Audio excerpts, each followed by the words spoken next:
Hare Nama, Hare Nama eva kevalam, Kalo nasteva, nasteva, nasteva gatiranyata.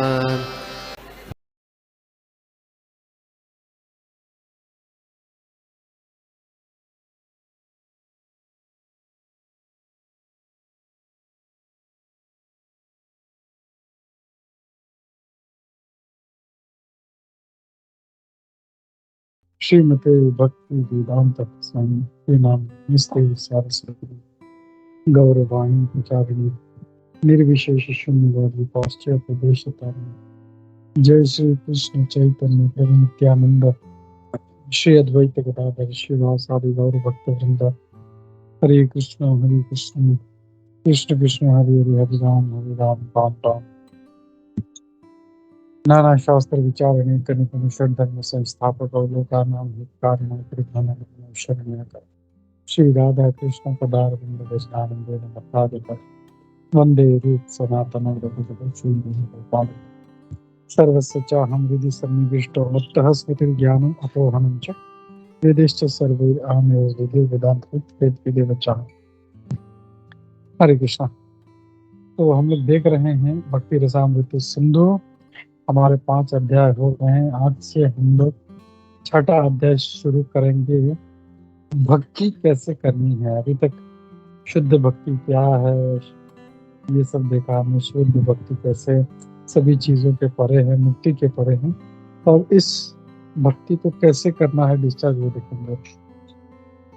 तो हम लोग तात्पर्य पढ़ते हैं। श्री रूप गोस्वामी जी कहते हैं कि उनके बड़े भाई श्रील सनातन गोस्वामी जी उन्होंने एक किताब लिखा है हरि भक्ति विलास वैष्णवों के निर्देशन के लिए, और उसमें उन्होंने कई सारे रूल्स एंड रेगुलेशंस उन्होंने मेंशन किए कि वैष्णवों को जो पालन करना है उसमें से कुछ बहुत ही इम्पोर्टेंट है। और श्री रूप गोस्वामी जी अब उन जो महत्वपूर्ण चीजें हैं हमारे फायदे के लिए उसको मेंशन करें। तो इस स्टेटमेंट का तात्पर्य ये है कि श्री रूप गोस्वामी जी ये प्रपोज कर रहे हैं कि वो सिर्फ बेसिक चीजें बताएंगे, उसको न डिटेल नहीं बताएंगे।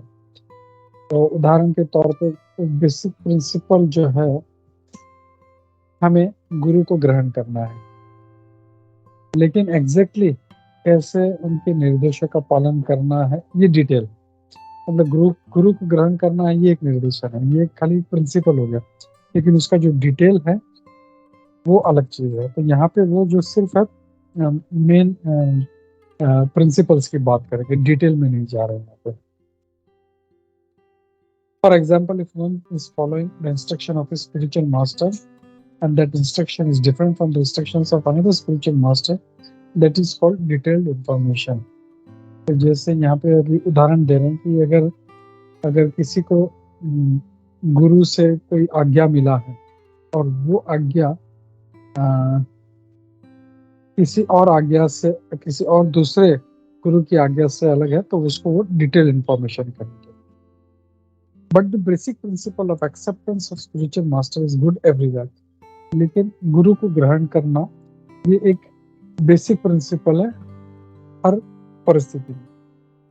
उसके डिटेल्स भले ही अलग अलग हो सकते हैं। श्री रूप गोस्वामी जी यहाँ पे उस डिटेल में नहीं जा रहे हैं, लेकिन जस्ट जो प्रिंसिपल्स हैं उनकी यहाँ पे चर्चा कर रहे हैं।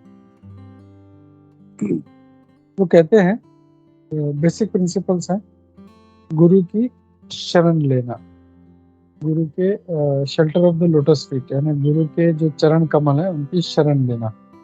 दूसरा, become initiated by spiritual master, गुरु से हमको दीक्षा लेना है और भक्ति कैसे करना है ये हमको सेकंड प्रिंसिपल सीखना है। फिर तीसरा है obeying the orders of spiritual master with faith and devotion, कि जो भी गुरु से आज्ञा मिला है, जो भी निर्देश मिला है, उसको पूर्ण श्रद्धा के साथ और भक्ति के साथ उसका पालन करना। Following in the footsteps of great acharyas, बड़े महान जो आचार्य पुरुष आचार्य हैं उनके पद चिन्ह पे चलना, अपने गुरु के निर्देशानुसार। यहाँ पे हम लोग देख रहे हैं, पहले तो है गुरु का शरण लेना चाहिए हम लोगों को, फिर सेकंड है उनसे दीक्षा लेना है और भक्ति कैसे करना है ये सीखना है, तीसरा उनके गुरु के जो निर्देश है उनका पालन करना है, और सिर्फ ऐसे ही नहीं, गुरु ने बोला है पूरे श्रद्धा के साथ, पूरे भक्ति के साथ, और जो पूर्वज आचार्य है उनके निर्देशों का पालन करना गुरु के निर्देशानुसार, वो जैसे कहेंगे वैसे, not as per our whims. तो गुरु से मतलब उस तथ्य को या उस तत्व को, प्रिंसिपल को समझना है। Inquiring from the spiritual master how to advance in Krishna consciousness. गुरु से ये जिज्ञासा करनी चाहिए कि मैं भक्ति में कृष्ण कृष्ण भक्ति में या कृष्ण भावनामृत में कैसे आगे बढ़ूं। फिर being prepared to give up anything material for the satisfaction of supreme personality of Godhead Shri Krishna.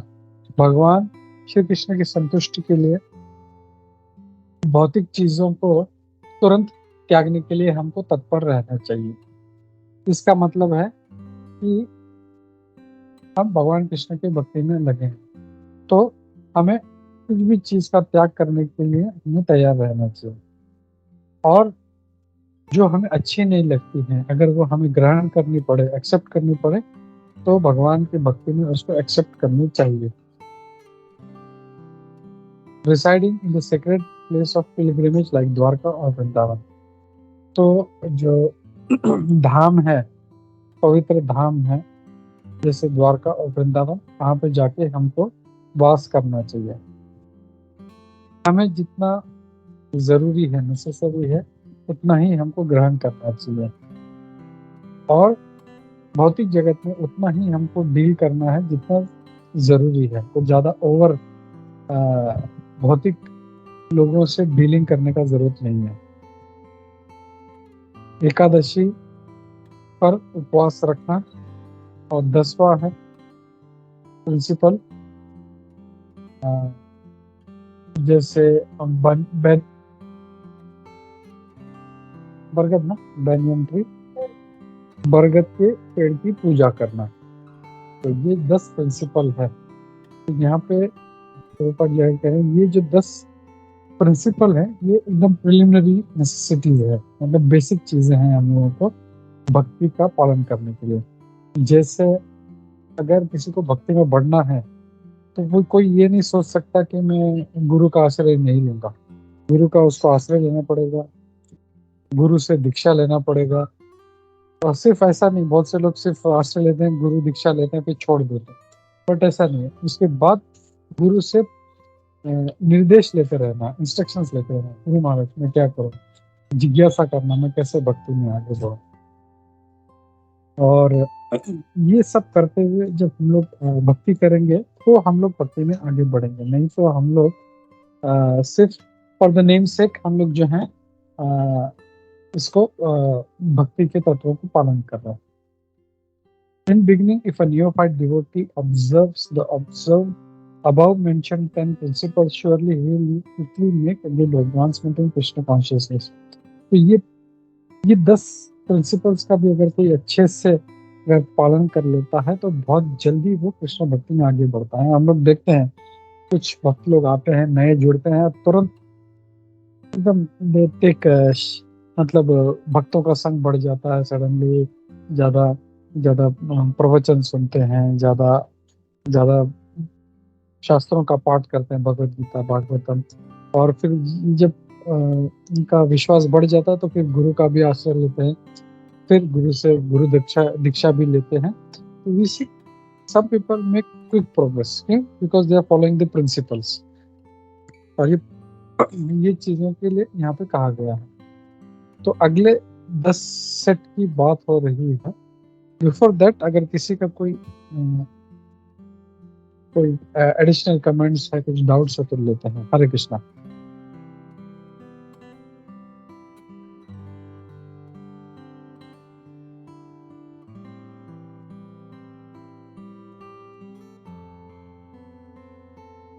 Okay, nothing. हम लोग ये पढ़ते हैं हम लोग जो अगला सेट है इन निर्देशों का वो इस प्रकार है। एकदम रिजिडली यानी बहुत ही तत्परता से हम लोग को अभक्तों का संग छोड़ना चाहिए। हम लोग कभी कभी भक्ति में आते हैं लेकिन कुछ हमारे मित्र होते हैं, उनसे हमको आसक्ति रह जाता है, अरे बहुत अच्छा है, ये भी जो है मतलब मुझे अच्छा लगता है, या मैं इसको भी भक्त बनाता हूँ। तो या that thought is nice, but अगर वो भक्ति में आगे नहीं बढ़ रहा है, it is a non devotee, तो उसको हम लोगों को कंप्लीटली उसको कट ऑफ कर देना चाहिए। We have to give up association, company of non devotees, चाहे जो भी हो। फिर सेकंड, one should not instruct a person who is not desirous of accepting devotional service. जिनको भगवान के बारे में सुनने की इच्छा नहीं है, उनको हमको ये उपदेश नहीं देना चाहिए। तीसरा, one should not be very enthusiastic about constructing costly temples or monasteries. हमको बहुत बड़े बड़े विशाल भव्य और बहुत ही कॉस्टली जो मंदिर है उसको नहीं बनाना चाहिए। फिर चौथा, हमें बहुत सारे बुक पढ़ने का प्रयास नहीं करना चाहिए। न ही हमें भगवद गीता, भागवतम और शास्त्रों पे ऐसे प्रवचन करके अपना जीवनी कमाने का प्रयास करना चाहिए, ऐसा विचार होना चाहिए। One should not be neglectful in ordinary dealings, यानी हमें साधारण तौर पे भी हमारे जो डीलिंग्स हैं हमें उसमें नेग्लेक्टफुल नहीं रहना है। यहाँ पे भक्ति की बात नहीं कर रहे, it is said about ordinary dealings. हम लोग जो साधारण जो ऑर्डिनरी डीलिंग्स भी हैं उसमें भी हमको नेग्लेक्टफुल नहीं रहना है। One should not be under the spell of lamentation in loss और ट्रिबुलेशन इन गेन। हम लोगों को कुछ मिलने पर बहुत ज्यादा खुश नहीं होना चाहिए और कुछ खो जाने पर बहुत ज्यादा दुखी नहीं होना चाहिए। One should not disrespect the demigods, हमें देवी देवताओं का अपमान नहीं करना, डिसरिस्पेक्ट नहीं करना। One should not give unnecessary trouble to any living entity, हमें किसी भी दूसरे जीव को अननेसेसरी ट्रबल नहीं देना है। हम लोग को किसी दूसरे जीव को, चाहे वो कोई भी मतलब मनुष्य हो, पशु पक्षी हो, कोई भी जीव जंतु हो, उसको अननेसेसरी ट्रबल नहीं देना है। One should carefully avoid the various offenses in chanting the holy names of the Lord or in worshipping the deity in temple। तो यहाँ पे भगवान के नाम जप करने में अपराध नहीं करना चाहिए। हम लोग जो डेली सुबह पढ़ते हैं 10 अपराध, उसके बारे में कहा गया है। और मंदिर में जो भगवान की पूजा करते हैं, अर्चना करते हैं, डेटी जो वर्शिपिंग है, उसमें अपराध नहीं करना चाहिए। तो ये दो चीजों से बचना चाहिए। One should be very intolerant towards blasphemy of the supreme personality of Godhead or his devotees। अगर कोई भगवान के बारे में या उनके भक्तों के बारे में अगर कोई ब्लास्फेमी कर रहा है, कुछ गलत शब्द बोल रहा है, तो हमें इंटॉलरेंट होना चाहिए। उसको तुरंत हमको उसको कहते हैं, या तो उसको मतलब शास्त्र में कहा गया, अगर कोई ब्लास्फेम कर रहा है तो either we should kill him, if we cannot then we should correct him by shastras, और वो भी नहीं कर सकते तो वो जगह छोड़ के हमको चले जाना चाहिए। तो this is the next set of instructions. तो पहले 10 हैं वो बहुत ज्यादा इंपॉर्टेंट है। नेक्स्ट 10 इज ऑल्सो एक एडिशनल टूल है हम लोग को भक्ति में आगे बढ़ने का। Without following above mentioned 10 principles, one cannot properly elevate himself to the platform of sadhana bhakti or devotional service and practice। और ये जो 10 नियम बताए गए हैं, अगर हम इसका ढंग से पालन नहीं करते तो हम लोग साधना भक्ति नहीं कर पाएंगे। हम लोग श्री रूप गोस्वामी जी इन 20 चीजों को बता रहे हैं, सारे जो हैं बहुत ही इंपॉर्टेंट हैं। उसमें से पहले 20 में से जो पहले 3 हैं, कौन से हैं? गुरु का आश्रय लेना, उनसे दीक्षा लेना, उनकी सेवा करना, ये जो है बहुत ही इंपॉर्टेंट है। ये 3 इज मोस्ट इम्पोर्टेंट। ओके, तो ये नेक्स्ट सेट था, अभी दूसरा सेट शुरू होगा. Before that, if anybody has any doubts, question और additional comments, you can take that. Hare Krishna. Yes Prabhu, Sanatan Prabhu. Hare Krishna प्रभु जी, दंडवत प्रणाम. प्रभु जी, ये थोड़ा सा उन्होंने जो बोला था ना कि construct one should not B enthusiastic in constructing big temples, तो ये थोड़ा सा समझेंगे, क्योंकि हम लोग इस्कॉन के जो मंदिर देखते हैं वो बहुत भव्य दिव्य ही रहते हैं ना, तो फिर वो किस बेसिस पे बोला रहेगा प्रभु जी? हरे कृष्णा. ये सेम चीज भक्ति शास्त्र में मधुसूदन प्रभु जी से पूछा गया था कि ये कैसे समझे. ये जो, क्योंकि इस्कॉन में हमेशा जो मंदिर बनते हैं are very expensive, very costly. तो ये जो इंस्ट्रक्शन उन्होंने कहा, ये जो इंस्ट्रक्शंस है, it is not for an organization. तो ये जो है ये इंडिविजुअल के लिए है. As an organization they can build temples, costly temples और बड़े बड़े टेम्पल्स. वर्ल्ड का सबसे बड़ा जो टेम्पल है वो हम लोग बना रहे हैं इस्कॉन. तो ये नहीं बनेगा तो लोगों को प्रचार कैसे होगा? तो सारा उद्देश्य ही है भगवान का प्रचार करना. बट ये जो इंस्ट्रक्शन है, दिस इज फॉर इंडिविजुअल. अगर मैं आज सोचूं या हम में से कोई सोचे मुझे कॉस्टली टेम्पल बनाना है, तो हमारा सारा जीवन जो है पैसा इकट्ठा करने में और मंदिर का कंस्ट्रक्शन में ही चला जाएगा. सो कृष्ण भक्ति हम लोग कैसे कर पाएंगे? इसके लिए एज इस्कॉन या कोई भी जो है ऑर्गेनाइजेशन है, वो ये काम हाथ में लेती है ताकि लोगों को कृष्ण भक्ति करने का या साथ में एक साथ आने का ये मौका मिले. हरे कृष्ण.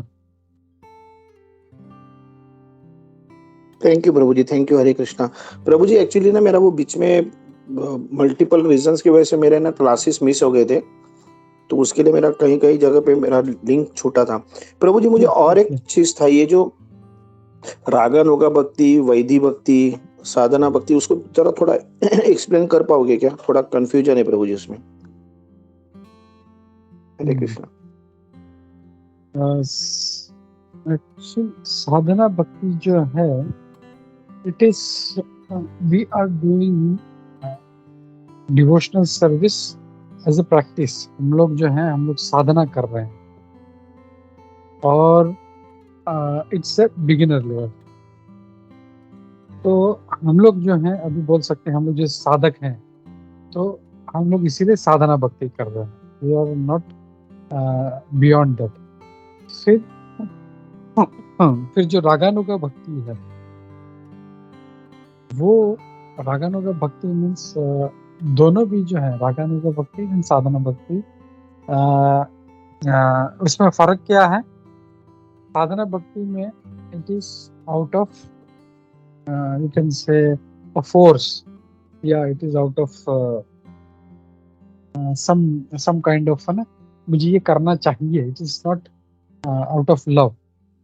लेकिन जो रागानुगा भक्ति है, उसमें राग है. जैसे मैं हमेशा उदाहरण देता हूँ, जैसे सुबह मंगला आरती के लिए उठना है, तो जो साधना भक्ति वाला है, उसका जब अलार्म बजेगा तो he'll put on snooze again he will sleep, he'll put on snooze again he will sleep, because सोचता है अरे अभी उठता हूँ, अभी करता हूँ. लेकिन जो रागानुगा भक्ति वाला है, तो बेल बजने के पहले, अलार्म बजने के पहले he is ready, it is fresh and is set for chanting, because उसका जो है प्रेम इतना हो गया कि अरे मुझे चैंटिंग करना है.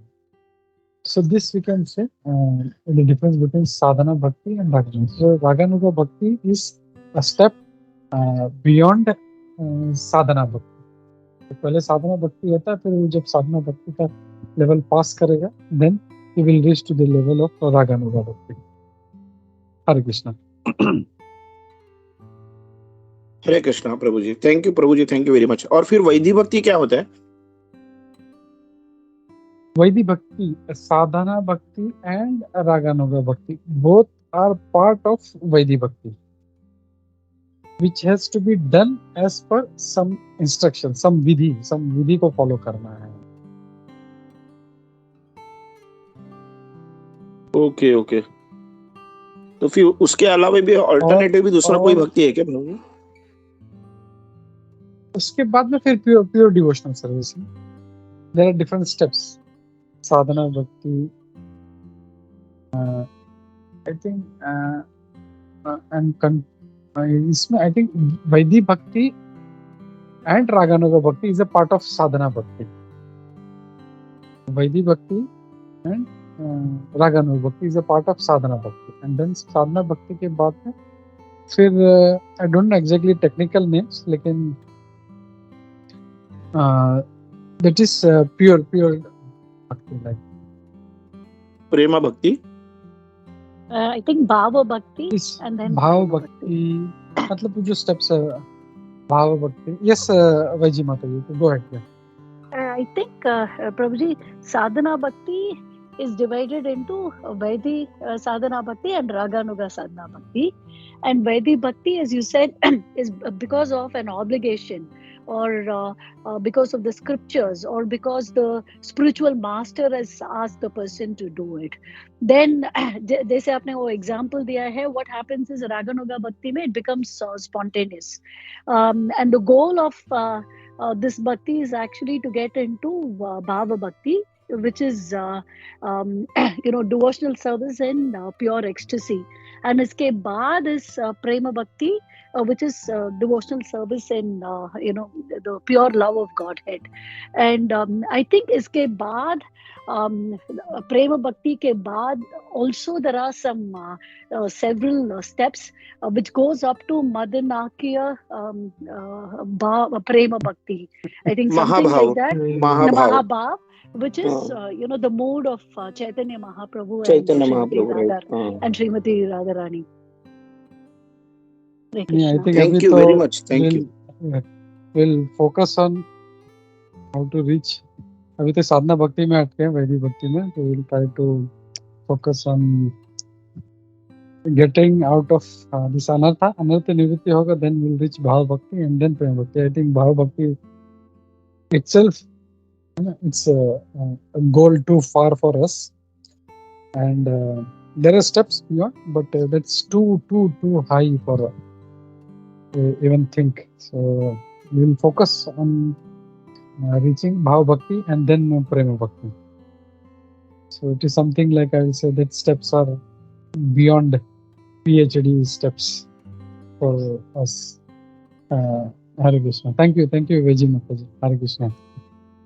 Hare Krishna, Krishna. Prabhu. I feel even, I don't know, I'm possibly even at the lower stage where, where they're talking about the neophyte devotees, the 4 kinds of people who come to Krishna and Krishna accepts them. I think it's 17.16 of Bhagavad Gita. Chaturvida bhajante mam jana sukriti norjuna. Arto jignya suratarti jnani cha bharatarshubha. So I believe the sadhana bhakti starts after this. Even these 4 people are also not included. Categories of people are not included in the in the sadhana bhakti stage. Hare Krishna, Prabhuji. Yeah, correct, Mataji. So yeah, matlab right now why it is so difficult, because the अनर्थास what we have, हम लोग उसी के बाहर निकल नहीं पाते, and once we cross अनर्थास then it becomes very easy. फिर भाव will be easy to approach. Just imagine Bharat Maharaj, he was at the level of bhava, such a great devotee. So what is that stage? We can just try to imagine how powerful is that stage. So it's a very elevated stage, bhava bhakti. So for that we need to cross over this Vaidhi bhakti, and then once we cross all these anarthas, we are able to finish it off. Then our life will become easy. Hare Krishna. You were saying something, Vaiji Mataji, right? Thank you, Prabhuji. I actually had 2 questions, Prabhuji. One is, So here it is mentioned that just the basic details are given, just the list is given, and although detailed explanation is not given. And you were explaining about how accepting a guru is a basic, is the list, but the detailed one would be guru से instructions लेना है, and suppose एक spiritual master का instruction अलग है, दूसरा spiritual master का instruction is different, and so वो तो detailed हो जाएगा, and that detailed is not discussed here. I was just curious, Prabhuji, where is it discussed? In Ari Bhakti Vilas itself, or is there, further in Bhakti Rasamrita Sindhu it gets discussed in detail? I'm just curious. It is like sometimes it does happen, right, Prabhuji? You're because list hai, but when somebody starts implementing it, thoda, when you need clarity on that, so kahan jaake we'll be able to get more details, Prabhuji? I think भक्ति रसामृत सिंधु में जितना portion हम लोग पढ़ते हैं, I think उसमें तो नहीं है. I think till 18-19 chapters and further chapters are esoteric, so I think NOD में नहीं है. Maybe in Hari Bhakti Vilas these are mentioned, but Shri Rupa Goswami is just giving the basic things. He is not going in details. This is what I can understand from reading this, but we can check with Madhusudan Prabhuji. Because here, sometimes sorry, it is said, see, just a minute, I will read here saying, just a minute, where is it? First paragraph, I think, Prabhuji.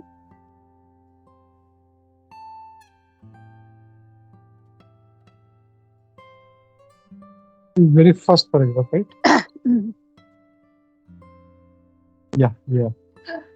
Here it is said, Shri Rupa Goswami states that his elder brother Sanatan Goswami has compiled Hari Bhakti Vilas for the guidance of the Vaishnavas, and therein has mentioned many rules and regulations to be followed by the Vaishnavas. Some of them are very important and prominent, and Shri Rupa Goswami will now mention these very important items for our benefit. It means, what I understand from this purport is, there the details are mentioned in Hari Bhakti Vilas, but here when compiling Nectar of Devotion, he is just giving the basics, the basic principle. Okay, this has to be done, this has to be done, this has to be done. But still, we will confirm this with Madhusudan Prabhuji whenever we meet in the next session. And Prabhuji, Hari Bhakti Vilas and all is available easily, Prabhuji? Those books are available? Hari Bhakti Vilas, right. Yeah, it is available, Mataji. Okay. You need to find, it's not very common book like other books, but if you go to Vrindavan, and I think it's a very rare book or something, maybe you can try to search it on net, on Google, maybe some dealer must be having it, and you can try to get that. But in that also we need to get a Vaishnava commentary on that, because there may be many commentators on Hari Bhakti Vilas. So I recommend to get it through some ISKCON devotee who can give a proper Vaishnava commentary on Hari Bhakti Vilas. Prabhuji, I'm not even at that stage, Prabhuji. I'm just, curious. I'm pretty sure this is all going to be very advanced. But I just had a doubt because, तो we will stop here और हम लोग कल मिलते हैं. श्री श्री भक्ति रसामृत सिंधु की जय, रूप गोस्वामी पाद की जय, श्री प्रभुपाद की जय. हरे कृष्णा. आने से how do they resolve the conflicts? वही मुझे, and so there is a source that we can go to अगर कोई conflict है. Correct. That's what I wanted to understand. Yes, Correct, Prabhuji, correct, I got correct. it. Correct. Because the scriptures given by Goswamis and our Acharyas, they are our, can say, base. Whatever conflicts we have, the basis of their books we We come to a conclusion. Okay, this has to be done. This has to be done. This has to be done. Hare Krishna. Thank you, Prabhuji. Prabhuji, my second question was, so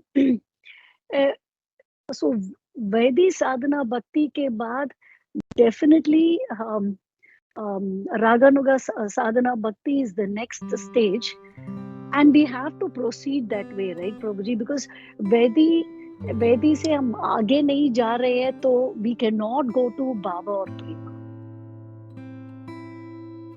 Yeah.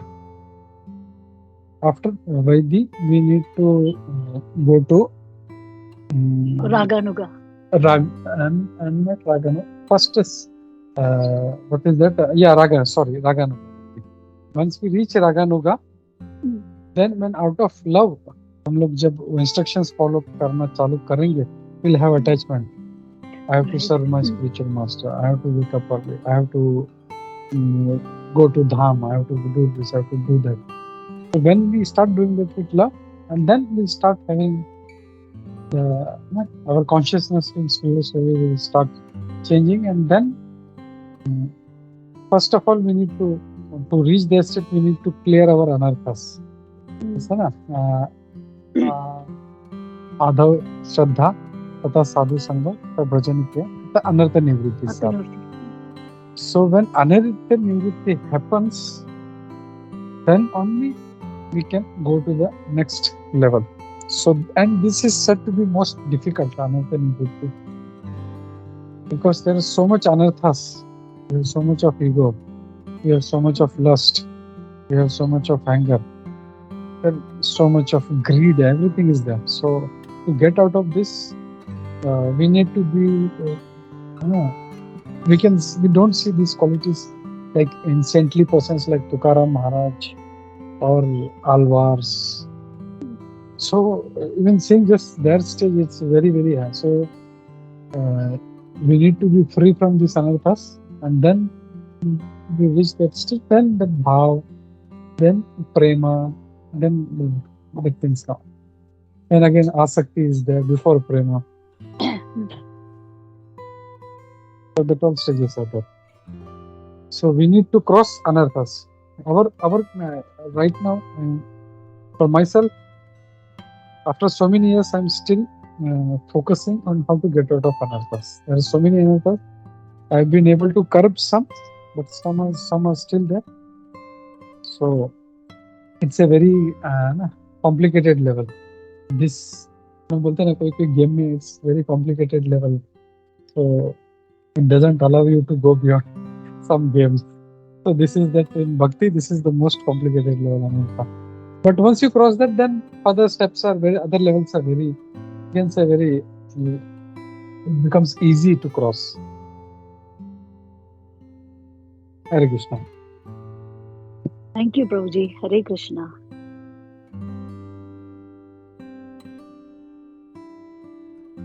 Okay, thank you. Hare Krishna. Okay.